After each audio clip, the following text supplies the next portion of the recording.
What is going on, guys? MJ2005 Gunner here, and today I'm going to be unboxing the high-grade Gundam Flauros, aka Ryusei-Go, from the second season of Iron Blooded Orphans. Now, I initially do not like the pink, but now that I see these pictures, because probably the shade of color is incomplete, it's probably just a teaser, this is more of a red slash reddish pink. So probably if I get my hands on a not too crazy red paint canister, because all I have is metallic red, I may probably spray this guy in red and just display it without the vinyls on the V-fin, because the vinyls on the backpack, yeah, it makes sense. And you also have these 4 guns, and you also have the shelling mode, which is literally the first fully transformable kit. The other Gundam that was classed as a transformable kit, yeah, also, by the way, I got it for 98 Hong Kong dollars, which is a bit on the high side, but yes, it is reasonable because it has a more of a big box, and it has more mechanisms to it, or mechanisms, depending on your nationality. So, by the way, the only other kit that is classed as transformable is the Gundam Kimaris Trooper, because it can transform into its trooper form. But it is not fully transformable, unfortunately, although it's classed as a transformable mobile suit. So this is a step up in the Iron Blooded Orphans universe. So I'm going to be unboxing these, and I'll be right back. So the plates are out of the bags, and let's get to it. So here is the A plate, which is the 4th variant of the Gundam frame, which is probably gonna be more commonly used by Tekkadan Gundams. And for the B plate, which is the multicolored plate, the multicolored plate with all this magenta, the yellow, the white, and then the gray. A lot of people want me to review this in its Ryusei colors. So I thought to myself while I was on the train for home, I thought, screw it, I'm gonna do it straight out of the box, and then I'm gonna buy another one to do the origin color custom.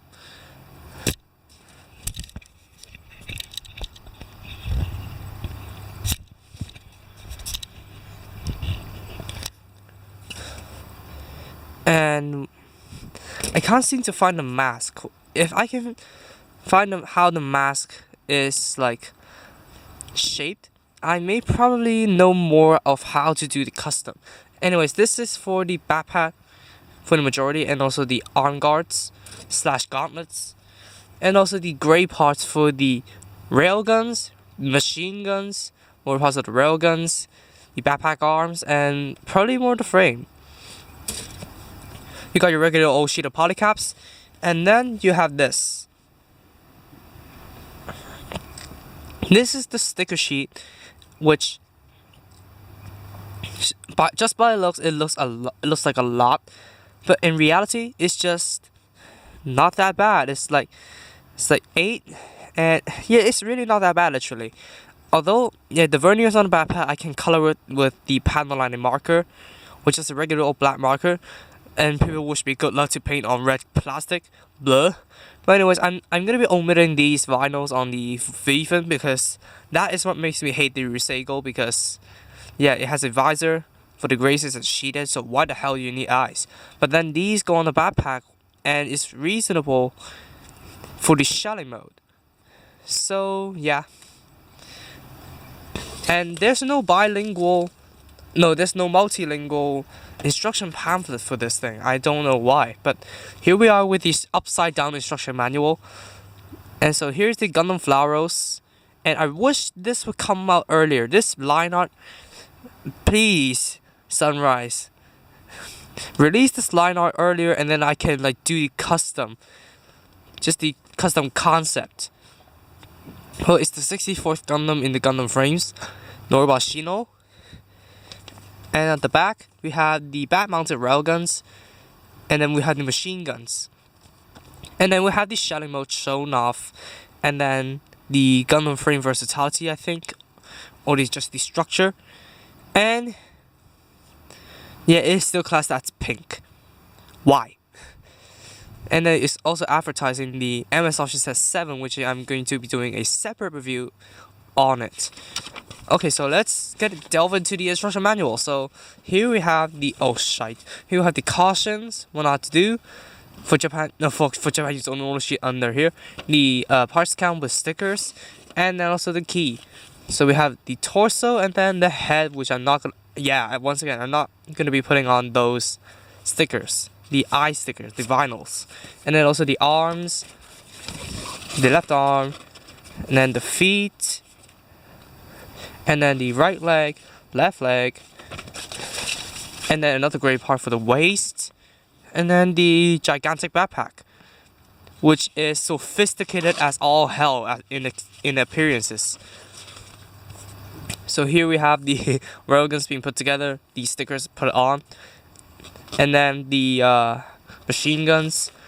And apparently you need to mount it on the backpack and then just the whole freaking thing on the back. This is gonna be back heavy as all hell, isn't it? But I think the railguns are gonna compensate for the weight. So you can actually detach the machine guns and let the Flauros hold it. And then onto the what looks to be extremely sophisticated transformation. Just because you have to draw the whole freaking thing on it. So I don't know if I can execute it entirely. It may take some time for me to memorize it. But anyways, this is the unboxing for the high-grade Gundam Flauros Ryusei-Go 4th unit. I don't understand why it's the 4th unit. I know the Ryusei-Go Grace Kai and then also the Shiden, but this is the 3rd in the franchise that we've seen of. So what am I missing out on the series? Tell me in the comments below. And also, tell me, do you like the color scheme of this thing or do you like the original? Well, nevertheless, I'm still going to be reviewing this in the Ryusei-Go colors until I have saved up enough money and have enough spare time to do the origin custom. So I'll see you guys in the review, which is going to be coming up like 2 to 3 days later. See you guys then.